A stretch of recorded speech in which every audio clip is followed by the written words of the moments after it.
The story of NASA's Langley Research Center is the story of taking what seems impossible and making it reality. It began just 14 years after the Wright brothers achieved the elusive, some said preposterous, goal of powered flight, a goal chased by humankind for millennia. Their 120-foot journey at Kitty Hawk, North Carolina in 1903 broke the impossibility barrier, setting the course for the next century and beyond. The United States invented the first successful airplane, but European countries brought aviation to new heights. From the start, a number of European governments funded aeronautics research, which paid off when World War I broke out in 1914. Even before the war, aviation leaders realized the U.S. was falling behind and pressed Washington to do something about it. So in 1915, Congress authorized $5,000 to create the National Advisory Committee for Aeronautics, the NACA. This little seed, planted in the fertile farmland of Hampton, Virginia in 1917, grew to become NASA Langley, America's first civilian aeronautics research lab and NASA's first center. And it's been reaching for the impossible ever since.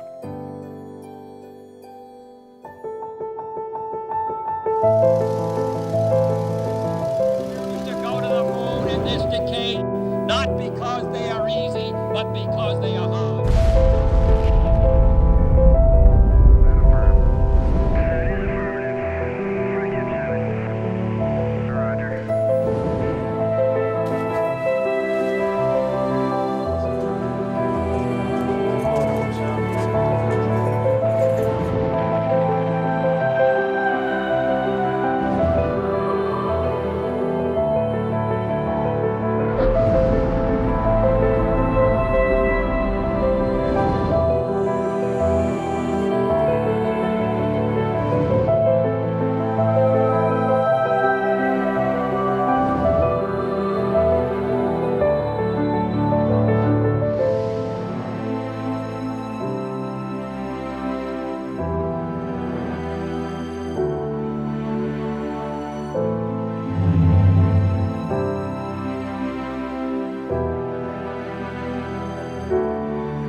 The National Advisory Committee for Aeronautics facility began as administrative offices and a wind tunnel building on rural land that the U.S. Air Service wasn't using.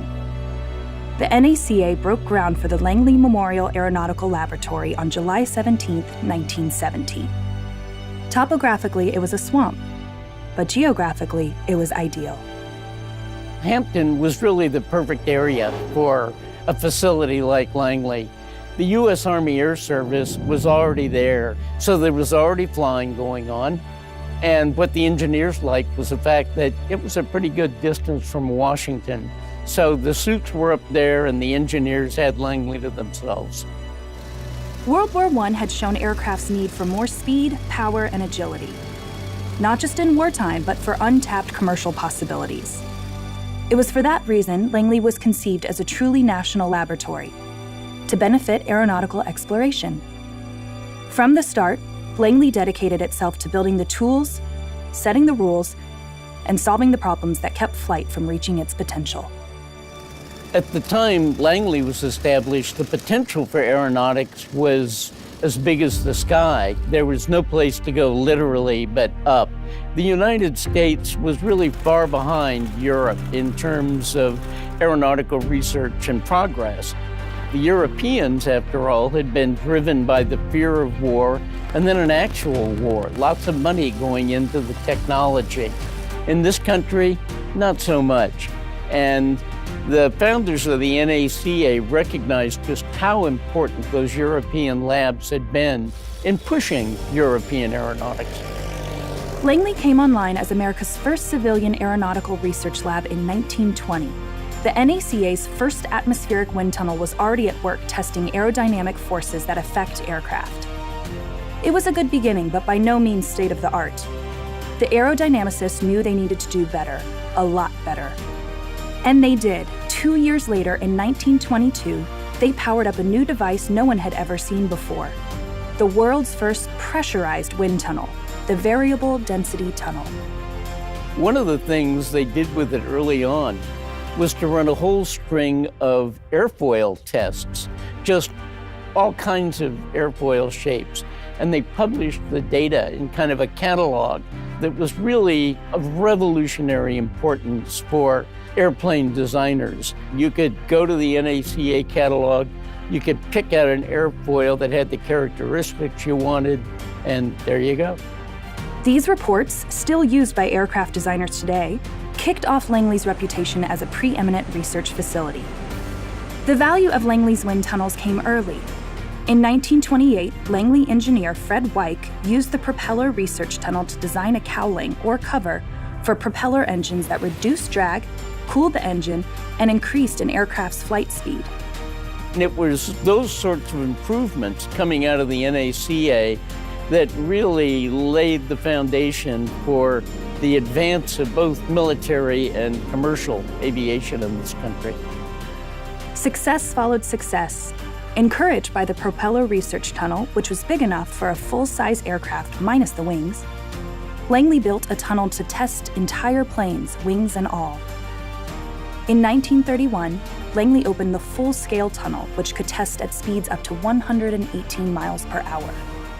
You really can't talk about the history of aeronautical research at Langley without talking about those wind tunnels.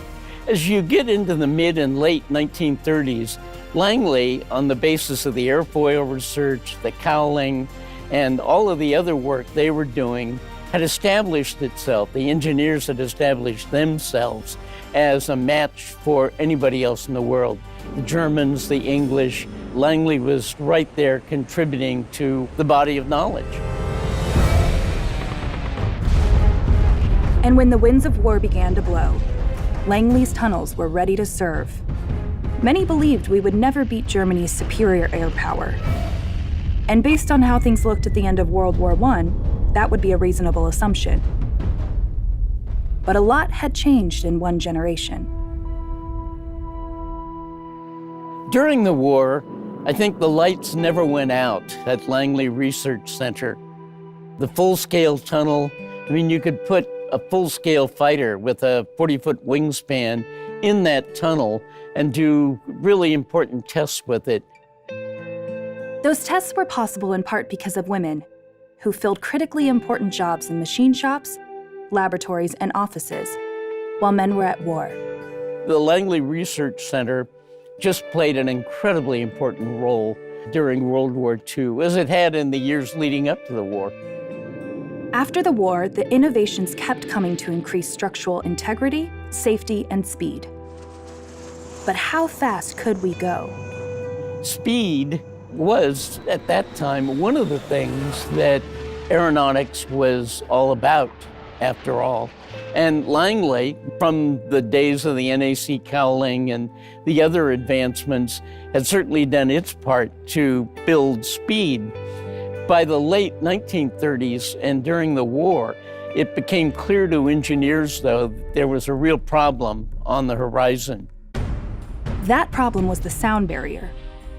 During World War II, pilots noted that in steep dives, as aircraft approached the speed of sound, Mach 1, they would behave differently than at slower speeds. Langley's tunnels would again be needed to solve that problem, but first the tunnels themselves had to change. The 8-foot high-speed wind tunnel could handle speeds of up to 500 miles an hour. When you get air much faster than that flowing through a normal tunnel, it began to create all sorts of problems with the reaction of the air to the wall of the tunnel, and you weren't getting good data anymore. In the late 1940s, Langley's Ray Wright, with the support of Division Chief John Stack, experimented with ways to relieve these effects so that testing at transonic speeds could be done. They developed what they called the slotted throat wind tunnel.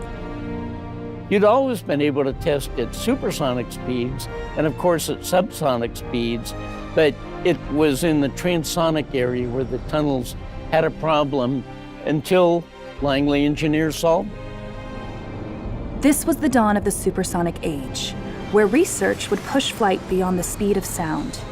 It was time to take some of the testing out of the tunnels.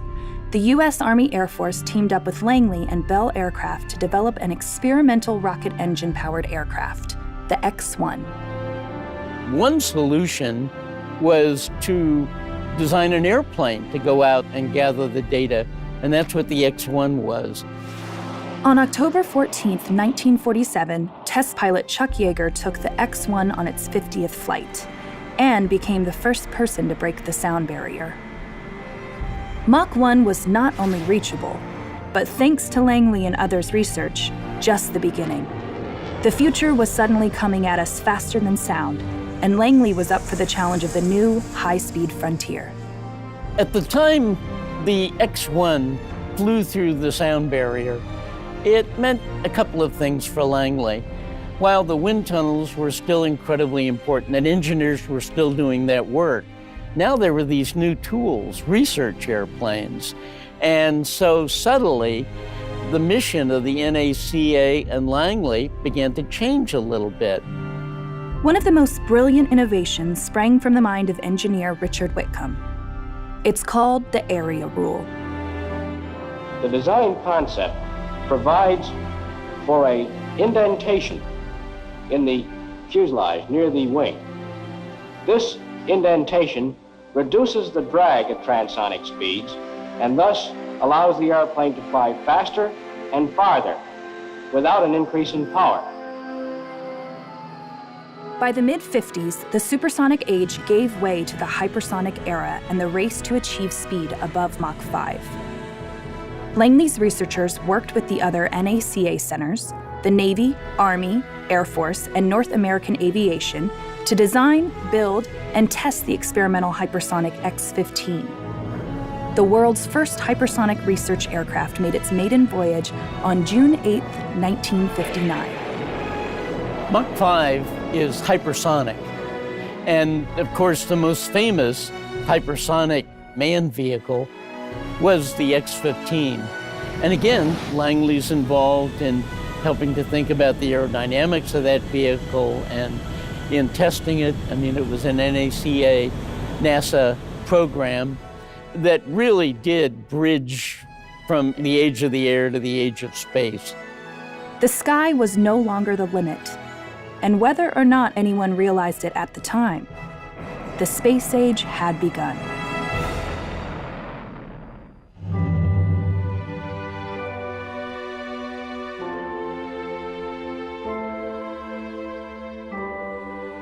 As the early X-planes began to scrape the edge of space, Langley aerodynamicists looked even further.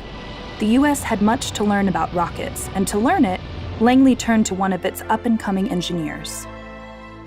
Well, Robert Gilruth was an engineer, an aerodynamicist, who went to work at the Langley Memorial Aeronautical Laboratory just before World War II.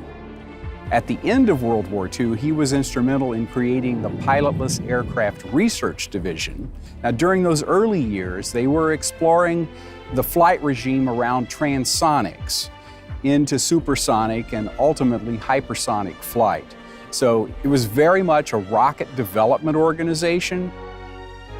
The team's launching of test rockets from Wallops Island, a remote former Navy base on Virginia's eastern shore, was mostly pure research, until the day the mission changed. In October 1957, the Soviets launched the Sputnik spacecraft and stunned the world. The next July, President Eisenhower signed an act to create a space agency. On October 1, 1958, the 4 NACA research labs, including the newly named Langley Research Center, formed the nucleus of the National Aeronautics and Space Administration. NASA now included a human space program. Langley was its birthplace and became home to America's first astronauts, the Mercury 7. The Pilotless Aircraft Research Division is assigned responsibility as it is transitioned into something called the Space Task Group for Project Mercury, the first human spaceflight activity. So Langley becomes the centerpiece of the human spaceflight program for the United States. The astronauts are selected they are unveiled, they are operating at Langley for the first period of the program. They work on the design and research necessary to build the Mercury capsule. Gilruth's group worked through a host of technical issues, like establishing ways to protect astronauts during re-entry and developing simulators to train humans how to work in space. It also created a global communication system to maintain contact with spacecraft. And to streamline operations, NASA's first flight director, Langley's Chris Kraft, applied the concept of something now synonymous with spaceflight: mission control. That was an idea that goes back to the World Wars, in which flight control is a centerpiece. You have to understand the logistics of movement and how things are going to be operating. All of that can be done from a room, if you will, with communication systems coming in and going out and data coming in and going out. And they modified those ideas from the military and created the modern mission control. All of these technological advances required mathematical experts. One of the most well-known was Langley's Katherine Johnson. For years, Langley had hired women to operate primitive mechanical calculating machines. Later, those human computers included African Americans, like Johnson, who went on to calculate the trajectory analysis for the first American in space, Alan Shepard. She also verified computer calculations for John Glenn, the first American to orbit the Earth. Her contributions were so great that she was later awarded the Presidential Medal of Freedom. In the 1960s, the space age, born at Langley, took its next giant step, with a little nudge from President John F. Kennedy. Just 20 days after Alan Shepard's historic 1961 flight, the president gives his decision to go to the moon speech. We choose to go to the moon in this decade and do the other things, not because they are easy, but because they are hard. Because that goal will serve to organize and measure the best of our energies and skills. Because that challenge is one that we're willing to accept, one we are unwilling to postpone, and one we intend to win, and the others too. It's a technological miracle in many ways. No one's ever even tried this before in terms of reaching the moon. There were three options that anyone could think of. The first option was, let's build a really big rocket, let's fly it to the moon, and then let's land a piece of it on the surface. And that sort of direct ascent option was very quickly put off the table because it was just too expensive and difficult to do. The second option was called Earth Orbit Rendezvous. You send up multiple spacecraft into Earth orbit. You convene a armada, if you will, in Earth orbit. They assemble a set of vehicles to go to the moon. They go to the moon, they do their mission, and they come back. But then a less expensive dark horse candidate arrived on the scene: Lunar Orbit Rendezvous. In fact, it did not have a very strong following in the senior leadership at NASA in the early 1960s. And a Langley engineer by the name of John Hobolt did the math on this, worked out how it could be undertaken successfully and more easily than Earth Orbit Rendezvous. Hobolt envisioned a modular spacecraft, launched as one unit. As the main capsule orbits the moon, a lander with 2/3 of the crew would detach and go to the lunar surface. Hobolt's idea won out. And this is an important decision because this would drive all the technology that would be developed to accomplish the moon program. The Apollo spacecraft, the lunar module landing craft, the big Saturn V rocket were all predicated on that decision. A couple of years later, Langley trained Gemini and Apollo astronauts how to rendezvous and dock 2 spacecraft while in orbit, setting the stage for the Apollo moon landing. But before anything could land on the moon, we had to know its surface. 5 lunar orbiters took images and beamed them back to Langley. Well, Lunar Orbiter was an interesting program. How do we get the best imagery that we can possibly get from the lunar surface with a spacecraft that's in lunar orbit, with the intention of First and foremost, finding good landing sites, ones that are safe to land on, but also geologically interesting, so that astronauts can get out of the spacecraft, collect samples, take imagery, and do all of the things that they're supposed to do. The astronauts also had to be trained to fly the last 150 feet to the lunar surface and then move safely and comfortably in the moon's reduced gravity. 24 Apollo astronauts, including the first person on the moon, Neil Armstrong, trained for their missions at Langley. Landing on the moon is not an easy task. It's virtually impossible to simulate it here on Earth. They built a huge gantry at Langley Research Center, the Lunar Landing Research Facility, which had cables and hooks and all kinds of things, and you could put a vehicle that was a model of the lunar module suspended from this thing. Having conquered the moon, Langley turned to the next great challenge: the Viking program to Mars. A mission to investigate the planet's atmosphere and surface and to look for signs of life. NASA Langley managed the Viking project and was responsible for the Viking lander system and mission operations. The history that it had with Lunar Orbiter, in which it was very successful, sort of gets transferred into the Viking landing program. A mission to Mars is infinitely more complex than landing on the moon. The Viking 1 and Viking 2 spacecraft, each with its own orbiter and lander, would take months to make the half-billion-mile journey to a rocky, cratered planet that has very little atmosphere. When Viking 1 touched down on the Martian surface on July 20th, 1976, it became the first spacecraft to land safely on the Red Planet and keep operating. Touchdown, we have touchdown. Excellent zone. Within seconds, it started taking pictures of Mars and itself. What some call the first Martian selfie. Viking was safe on Mars, gathering tantalizing data from another world. The Langley developed technologies that made it possible have continued to shape the robotic exploration of Mars ever since. It was a very significant coming of age for both NASA and Langley Research Center. Langley was assigned this task and did it beautifully.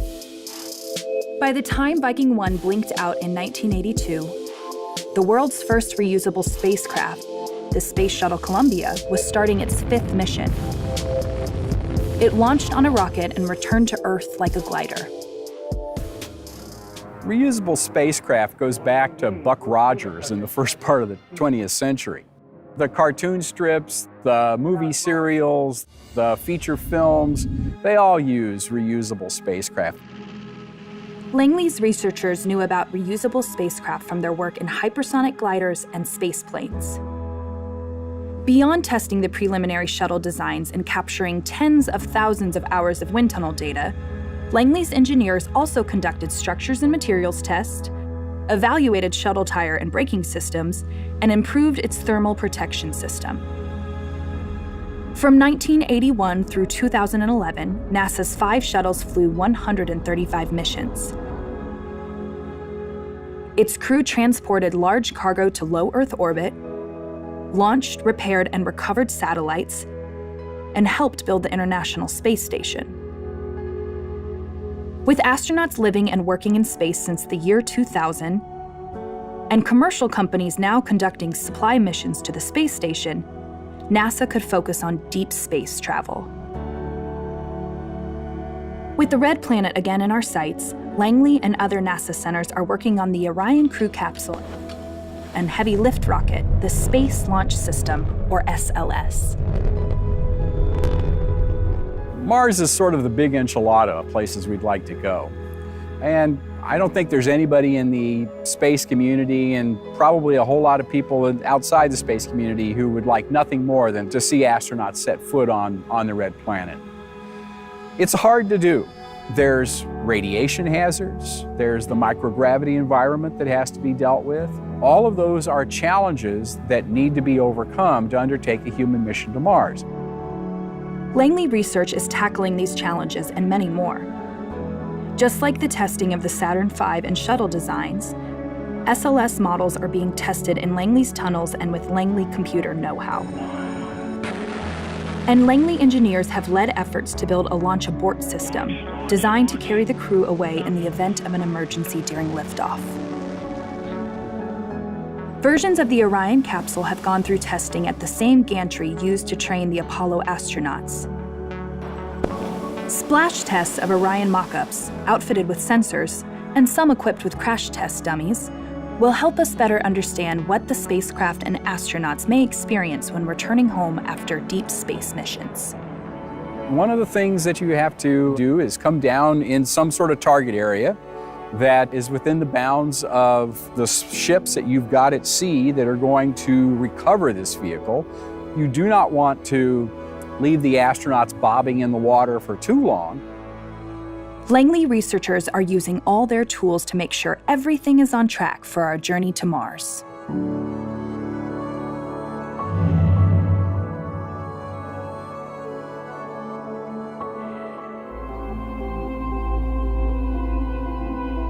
Even as NASA and NASA Langley turn their attention toward other parts of the solar system, scientists never lost sight of planet Earth. Atmospheric science work at NASA Langley began in the early 1970s as an offshoot of its aeronautics research. Langley applied its expertise in tools, methods, and testing toward a science program that would study the impacts of supersonic flight. To understand changes in the atmosphere, scientists first need to measure it. At Langley, some of the earliest measurements started with the 1975 Apollo-Soyuz mission, when astronaut Deke Slayton operated the Stratospheric Aerosol Measurement, or SAM, sensor. Aerosols are suspended particles or liquid droplets in the atmosphere. Things like soot, dust, black carbon, pollen, those are all examples of aerosols. And though they're really small, they have a big or large uncertainty in the Earth's climate system. NASA Langley has been instrumental in studying aerosols and the processes related to them and understanding their role in the climate system. The SAM experiment marked the beginning of Langley's space-based studies of aerosols in Earth's atmosphere. Later, more Langley-developed instruments were sent into space. Many were on satellites, like the first Stratospheric Aerosol and Gas Experiment, or SAGE, launched in 1979, part of the family tree of instruments that grew out of the SAM experiment. The vantage point of space allows us to look at the Earth's atmosphere, its weather, and its climate, to look at various processes ranging from diagnosing our climate, long-range transport, or even improving prediction from our climate models. Beginning in the 1980s, the Space Shuttle served as another tool in the Langley Atmospheric Science Toolbox. NASA's first science payload on a shuttle launched on Columbia's second mission. The Langley-developed measurement of air pollution from space instrument helps scientists build a database of atmospheric carbon monoxide levels. These measurements gave scientists a better understanding of pollution and how far it can spread. The atmosphere is composed of both natural and anthropogenic pollutants. We talk about aerosols and trace gas pollution. These are critical, and we're seeing increases in places like Asia. Meanwhile, we're seeing decreases in other places around the world. So transport and understanding that transport is important to understand the overall climate system and the composition of these pollutants and gases. The shuttle also carried a Langley satellite-based experiment that measured the planet's overall warming and cooling. In 1984, Sally Ride, the first American woman in space, deployed the Earth Radiation Budget satellite from the Space Shuttle Challenger. It's important to study the Earth's radiation budget because it has a critical impact on understanding climate change. The sun's energy comes into the atmosphere. It can be absorbed by greenhouse gases. Some of that energy can be reflected. If we end up with an imbalance in our energy budget, we can see warming in our climate system. And that's why the work that's being done at NASA Langley is critical, particularly some of the satellite-based observations. The Earth Radiation Budget satellite was also carrying an instrument that would take a closer look at the ozone layer. SAGE-2, another in the family of instruments that grew out of the SAM experiment. The ozone layer, which is a part of the stratosphere, is critical for life on our planet. The ozone layer protects us from harmful UV radiation. Now, in the past, we used ground-based observations and perhaps balloon measurements, but it really gave us point measurements. It's kind of like seeing a tree, but not necessarily seeing the forest. Satellites allowed us to see the true expansiveness of the ozone hole. Information from Langley satellite instruments provided the most widely used ozone datasets in the 1990s. helping scientists better understand the hole and how to work across borders to repair it. And in February 2017, Langley extended that ozone monitoring legacy with the launch of SAGE 3 to the International Space Station. Another of Langley's tools for looking at the atmosphere is active remote sensing LiDAR technology. Much like radar uses sound waves to take measurements, LiDAR uses lasers. Launched in 2006, the Calypso satellite, a partnership with the French space agency CNES, uses LiDAR to provide new insight into the role clouds and atmospheric aerosols play in regulating Earth's weather, climate, and air quality. Two of the biggest uncertainties in climate model projections are aerosols and clouds. Clouds can be a net warmer or a net cooler in our climate system, depending on where they're located in the atmosphere. Another key point with clouds is that clouds form on aerosols. Understanding clouds, their formation, and their distribution will take us a long way in closing the uncertainty in those model projections. Langley scientists have also used LiDAR instruments on board airplanes. It's part of an airborne science legacy Langley pioneered in the 1980s, when scientists first used instrumented planes to better understand the troposphere, the air we breathe. The troposphere is the lowest layer of our atmosphere. It's the layer that we live in and will never leave unless we are an astronaut or become an astronaut. Aircraft and the instruments they carry continue to be important to Langley Earth science, whether it's to measure and track air pollution, help assess Arctic sea ice, or study the movement of greenhouse gases. Even as Langley's Earth monitoring instruments fly around the skies, new Langley satellite instruments are in the works, including a new version of Ceres, the clouds and Earth's radiant energy system. Dating back to the late 90s, Ceres and its follow-on instruments are devoted to understanding Earth's radiation budget. Langley is also managing the development of TEMPO, the first space-based instrument to monitor major air pollutants across North America hourly during daytime. NASA Langley is critical for studying the Earth's atmosphere, given its observations and capabilities related to things like atmospheric chemistry, aerosols, clouds, and the Earth's radiation budget. It also hosts the Atmospheric Sciences Data Center. The data from these satellites, aircraft missions, and otherwise will be critical for closing the uncertainty in our climate model projections. Learning as much as we can about where we are today will tell us where we're heading tomorrow. Of course, sometimes emergencies arise that no one could have predicted. And in many of those cases, the researchers at NASA Langley have risen to the challenge with timely solutions.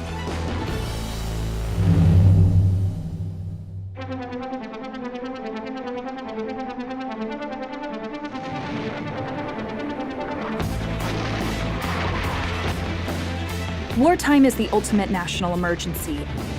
And in World War II, Langley earned its wings once again.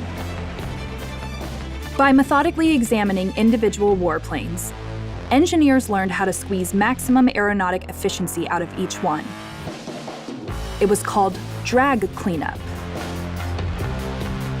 The magic happened in the full-scale tunnel, starting with the Navy's Brewster Buffalo prototype fighter plane. This Brewster Buffalo is the classic example. They bring in a plane that's not working the way it's supposed to. It's not performing the way the engineers designed. It wasn't going to meet the basic contract requirements. The real achievement of the drag cleanup study was this invention of a new process for quickly evaluating the performance of a particular aircraft design. By the war's end, more than 30 varieties of military aircraft flew faster because of drag cleanup.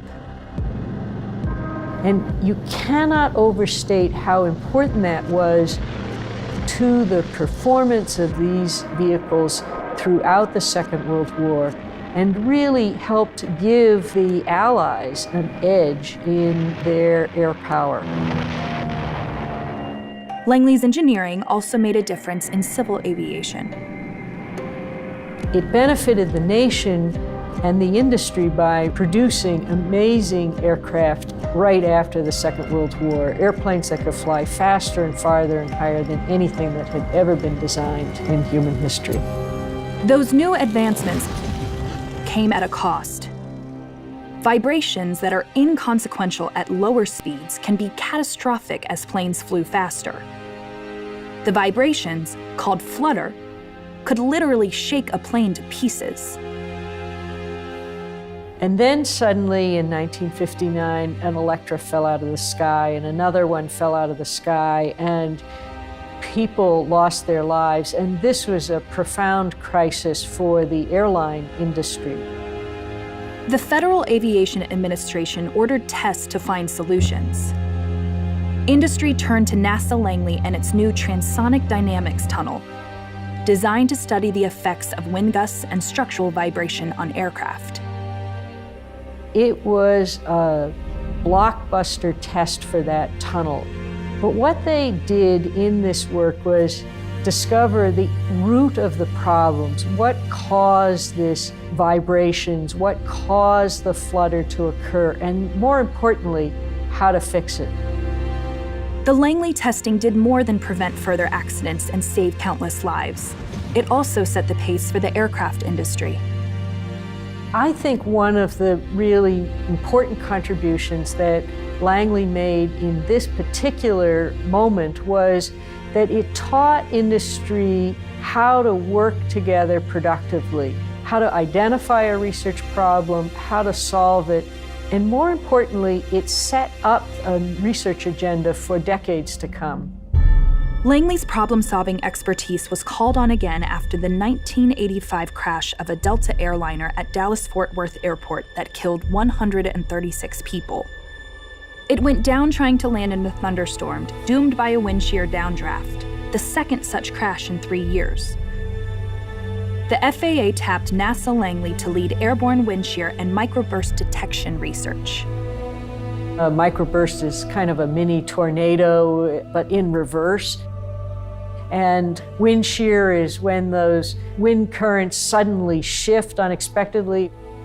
Because of these sudden changes, it makes it extremely hazardous for pilots if they're at the point of a flight when they're trying to land the plane. This is when a number of accidents occurred. Langley developed a system to better understand and analyze these unusual weather conditions. Langley researchers come up with a numerical scale they call the F factor to help pilots understand the severity of wind shear. That number, this F factor, if you will, is incorporated into FAA regulations today. But it's a great example how one piece of research can have national impact. Because of NASA Langley research into sensors that warn pilots a microburst is ahead, wind shear accidents in the US have been virtually eliminated. But it's not just outside agencies that rely on NASA Langley's expertise. After Challenger exploded in 1986, Langley engineers tested the solid rocket booster's failed O-rings. Other Langley researchers focused on the booster joints and came up with a whole new design. After Columbia was lost during re-entry in 2003, Langley wind tunnel and computer-based studies of shuttle aeroheating helped paint a picture of what happened. Langley then focused its technical strengths on shuttle's thermal protection system, what made it fail, how to inspect it, how to repair it in orbit, and determine when it was safe to fly, even with minor damage. So after the shuttle accidents, one in the mid-1980s, the other in the early 2000s, NASA Langley engineers worked together to find solutions to incredibly complicated technological problems. They even developed a camera that could inspect the shuttle while it's in orbit. But the most important contribution they made was helping the United States return to space. And during the shuttle's final missions, Langley researchers took images unlike those ever seen of the shuttle. Thermal snapshots at Mach 20 that may someday be used to create new spacecraft. Over the past century, NASA Langley has gained an outstanding reputation for its responsiveness to national emergencies. I think the reason it's been so effective is its people. They're resourceful, they're imaginative, they're creative, and above all else, they have the remarkable capacity to reinvent themselves. It's those qualities that make Langley such a national treasure, and it's what augurs well for the future.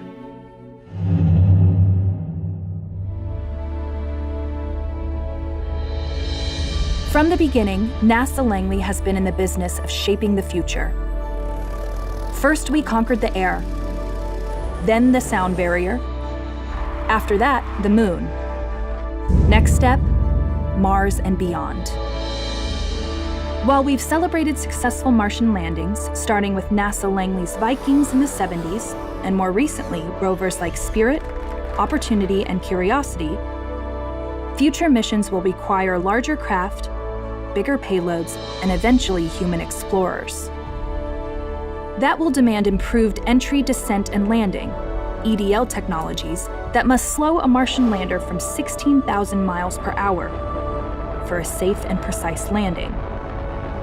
Langley's EDL experts developed and built a heat shield sensor that flew to Mars and will help researchers design future spacecraft.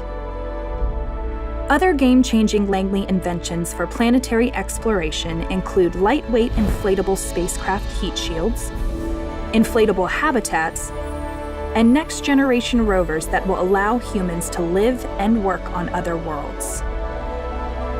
Langley Research Center has already started building the future, using robots to help create new structures. Langley chemists are also developing the next generation of materials, incredibly strong and lightweight, that could have wide-ranging uses in spaceships and everyday life.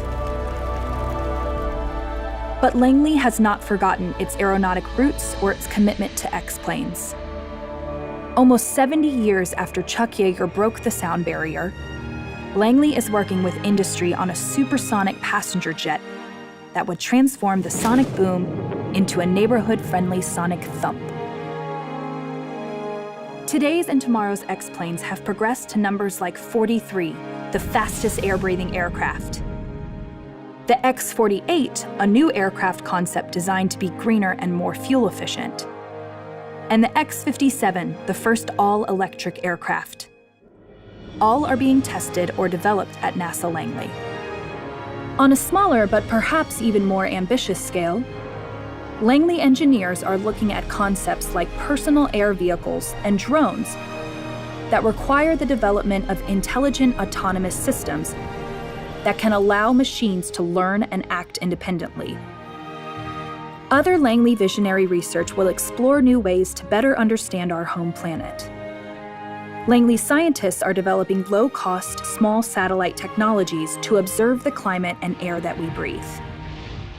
Sensors and instruments on spacecraft, aircraft, and on the ground, combined with computer modeling, will help us better predict and understand conditions here on Earth, and will continue to add to our long-term climate data records, so critical to understanding our planet.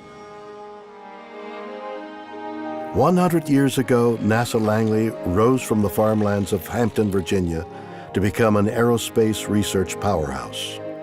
The trajectory of Langley's mission has carried it beyond the sound barrier, beyond our atmosphere, and even beyond the moon.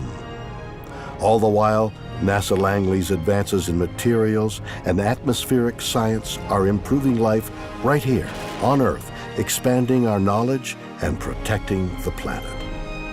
Whether pushing the envelope of science and engineering or responding to national emergencies, the people at Langley are already hard at work shaping its next 100 years, transforming science fiction into reality.